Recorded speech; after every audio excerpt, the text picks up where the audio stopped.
Hey Ratbags, it's Jade today going over some more grounded news. There has been a light amount for sure, but there are a couple of interviews that have started to spring forward, and something that we missed from one of them that got revealed on the release day or the day after the big reveal. Especially as it mentions your skills are being increased by some sort of research station. Plus, how important is feedback going to be, especially around buggies and flying buggies? Part of the new interview details how they are really looking for us to give them specific feedback. It's going to cover that, and why are some articles now saying that the PC specs are official, even though they've been up for like weeks now. So Mobile Syrup, never heard of them, can't lie. One of these weird little press outlets that's got someone just about doing covering games. He did an interview with, or was at the round table alongside other journalists when they got a chance to preview the game. He states he's not really a survival game person, but he does like the look of Grounded. And it's this line that I kind of missed maybe from this interview or never saw it. Instead, the complexity comes from the sheer volume of things you can craft. Everything from a simple spear or piece of armour to stations that can be used for cooking or skill increasing research purposes. I was impressed by just how much there was. My love for Obsidian stems from its RPG roots, and those were evident in the depth and breadth of gear. So that does sound a bit interesting and new from anything else we've seen. He does reference finding obviously bug parts and bringing them back to the research station to unlock new schematics. So have they actually got rid of field stations? And apparently did so much of this that he didn't actually get a chance to go and play around with some of the insect mounts. Something really cool, like we've seen ranger stations referenced in Grounded 2, and we know what's inside one of them at least, some omnant tools. But yeah, maybe they've moved the actual research stuff into a base machine. Like, it's the most simple and obvious answer to have something that you can actually craft and place down now anywhere, so you don't have to keep going back and forth to a field station. You could still maybe have the cooldowns on the analyzer, but yeah, it'd be nice and easy to have this. Everything from a simple spear or piece of armour to stations that can be used for cooking or skill increasing research purposes. Now we know obviously we've got the milk molars, but they've always been something that was able to go and unlock straight away at one of the field stations or at Burgle. Other than that, what skills have ever been in Grounded? Your combat, everything that you do comes from your armour and weapons. So does he mean that literally the more you now research, the more skills you can unlock? That would be a big change for Grounded. But more than likely the first one, that will be able to scan stuff now back at a base. Previously, unlocking items in Grounded, especially if you were just following the template, it would give you the raw science kind of hints about what you would be able to craft every time you leveled up. It's meant to help you, give you a reference that, oh look, I've unlocked some diving gear, maybe I should now go and unlock the pond. But a lot of the time, the increases in raw science led to you seeing gear that you might not actually get to unlock or play with until ages away because you hadn't come across that bug yet with the bug parts. But equally the other way too, you could have found some bug parts from a more advanced creature and already known the armour and stuff, and so the increases in the raw science levels just weren't really that effective at doing something interesting other than giving you small amounts of raw science. So maybe it simply just means that system is still in place. But it does sound a little bit different the way he's worded it here. That said, I haven't seen this mentioned by any of the other actual journalists that got to play it. So take it with a pinch of salt, but it could be something to acknowledge and think about. And a big one from this interview, as well as a more fresh one, is talking about how we're going to be able to directly influence Grounded 2, maybe even more than the original. Chris Parker, the brand new Obsidian co-founder and obviously game director of Grounded 2, says the mounts came about as part of a larger look at addressing community feedback from the first time. However, he notes that the addition of these wideable creatures had a ripple effect on overall game design. When you add a feature like that into a game, it changes a little bit about everything about the world that you're creating, and so in order for us to do that correctly, we basically were like, we're going to rethink how the world works. He explains, points to things like how far apart to now place points of interest and the level of detail to give certain areas. The end result is a sequel whose starting area alone is bigger than the entire world of its predecessor. So that line we knew anyway. And nothing really much more new here, just talking about the Omni tool and the fact that they've got Eidos Montreal helping them out. And repeating that updates will be every 4 to 5 months, but will be bigger with content. A more recent interview, only published yesterday, game file from Stephen Sotillo, He pretty much does the same thing as a lot of the other journalists. Climbed to the top of the picnic table, pretty much battled some bugs in game, and then got a chance to chat to various members, including this time Marcus Morgan, the Vice President of Operations. He asked how comes Grounded 2 can have this release in between two of their other big Obsidian titles, and simply answer is the game is ready to go and ready to start building it with the community. Early access isn't a gimmick, Morgan told me. We really want to respect and actually use early access to make sure there's a trust that we're listening and responding to it, versus doing it like a marketing angle or anything. The studio wants player feedback and are even holding out on fully creating some planned content as they see what early access players think of what's initially in there. For example, he said Obsidian designed out more rideable buggies than are in the launch build. I actually want to see how people use the buggies that are out there so we don't get too anchored in the way we're making the buggies.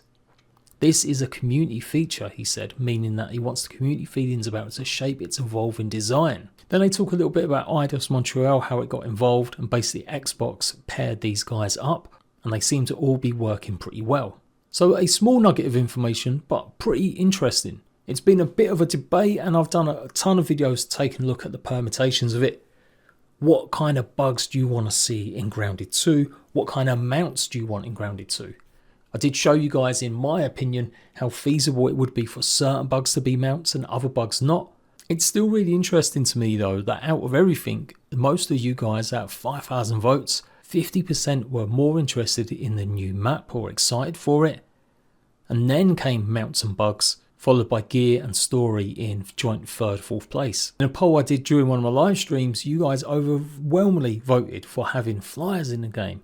And I think that's still going to be the most contentious issue. Some of you guys feel that having flyers will make the game too easy, and I kind of agree in some aspects. A lot of games like Ark, you don't really engage as much with the survival aspects of running through the jungle or overgrowth, since you can just fly away on an RG or Pteranodon. But there are ways to mitigate that. Smallland kind of did it that way by making sure that a lot of their creatures, early game at least, weren't able to be so OP, running out of stamina, which meant that you'd have to rest quite a bit or really manage how you can fly. For sure, some of you guys are also saying you want flyers towards the end of the game and maybe then they can get better. And I kind of equate the same kind of feeling of flyers to having zip lines and teleports. Sure, you have to put a lot more work into making a zipline tower and making that network. But once you do, lots of people just skip big massive parts of the backyard because they want to go to a specific area. So that's no different really in having a flyer. And even more extreme, the teleporties once you get them unlocked in Grounded 1. Like sure, the amount of work that you might actually technically do to set that up is going to be more. So maybe it feels like more of a reward. But we don't know yet how these might be implemented, as it does seem like the hints they've given they will be adding flyers at some point. So you may feel it might break the game. Well, you could try playing it without actually using mounts. I can see CD Dinky and Paralyzer's videos now. And that's what wraps it all round to this latest interview. The fact that they are willing to listen. So maybe if the style of mounts that we're going to get just aren't really hitting the mark with a lot of players, we need to be pretty vocal in how or what needs to be improved. I'm not saying they're not going to introduce flyers because suddenly more of the community don't want them, but I'm pretty confident that if they do introduce flyers, they'll definitely take on board our feedback on whether or not they're too OP, whether or not they need to be made better. They could have them absolutely, like I said, managing your stamina quite a lot, meaning you can't really fly too far or you go pretty slow, and that would give us reasons to make things still like zip lines. But obviously there is a big reason they've stopped the zip lines appearing straight away at launch. They generally want to see how we would travel using some of these land mounts. And that's to get players used to it so they don't just immediately start building the same kind of zip lines that they've always done. Like clearly it's a big main gameplay focus now having these mounts in, so they want you to engage with it. And I'm still assuming that they are also working out how to use zip lines with buggies.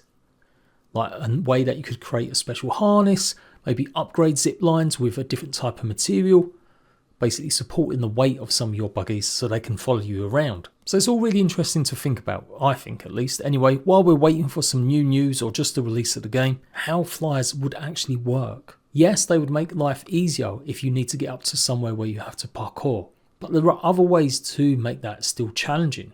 we could have the crow, or if it's a blue jay or some sort of bird, actively attack you.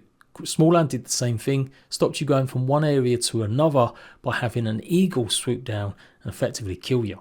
So that's one way they could manage players being able to just cheese or bypass a lot of parkour sections. A lot of players never enjoyed the parkour sections anyway, and it does look like there's going to be spaces we won't have buggies, judging by the icebox that we couldn't bring our ant soldier in.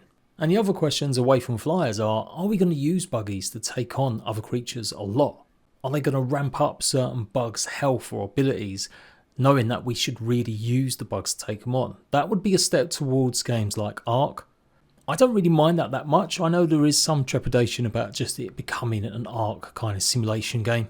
I think it'd be really cool to have a good balance between doing stuff on foot like you normally would, or with just pet creatures like ants and aphids and stuff. But then, yeah, maybe sometimes really needing a bug to get through an area because it's going to be just overloaded with too many enemies, or particularly a couple of bosses, not every boss, that it would be better if you had a mount with you. And I do keep mentioning other games because that's what we're going to compare them to, right? But Small Lands at the beginning stages, the mounts were useless. They died too quickly, their health was bad, they never leveled up. It was only after like half a year of early access they finally added an XP system to the tames so they would grow with you as you leveled up. So they're the kind of questions the devs obviously want to see, hence why they didn't just go, bam, here's 10 mounts to go and mess around with. The feedback's going to be, are we using the soldier ant to actually go ahead and gather resources and get around early game?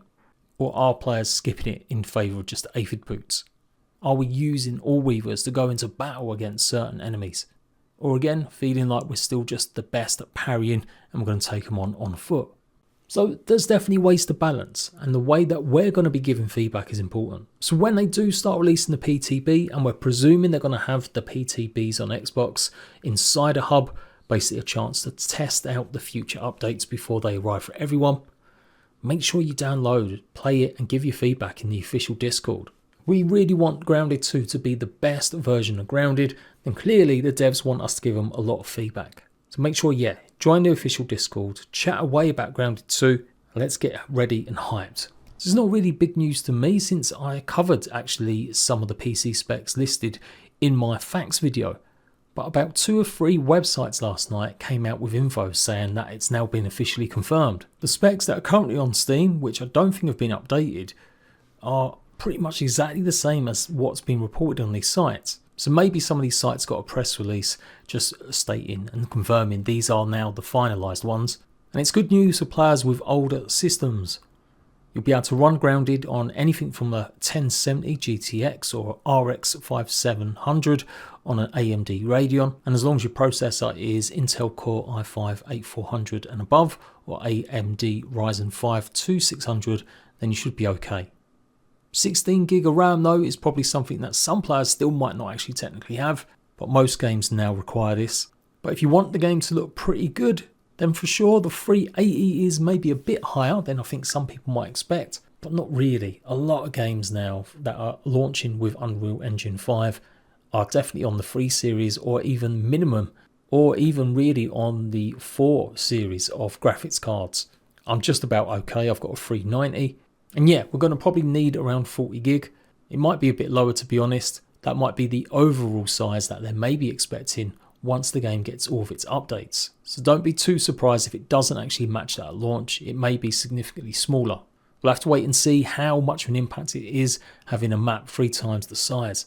So there we go folks, that's the lowdown at the moment. Give me your opinions about buggies, about flyers, about underwater mounts. Let me know what you want to see in Grounded 2. I'll be back for more soon.